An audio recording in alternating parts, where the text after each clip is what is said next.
O los romanos le hicieron eso. Los romanos. De talón a recto. Y el huerto sigue ahí, creo que Estaba saliendo de la casa en fin, Hasta cuando viene la tía.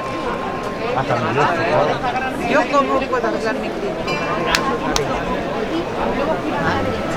O dáselo a Paco, o dáselo a Paco Puente que te lo haga. Es que no hay que atornillarlo también, solamente.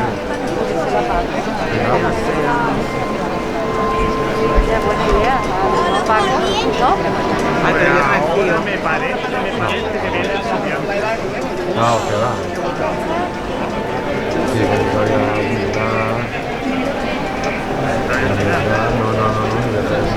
ni ese nombre Que también va. antes de que yo antes.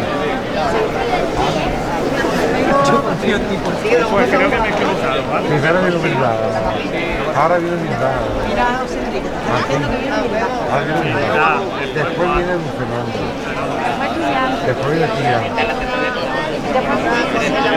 Oye, ¿y no viene?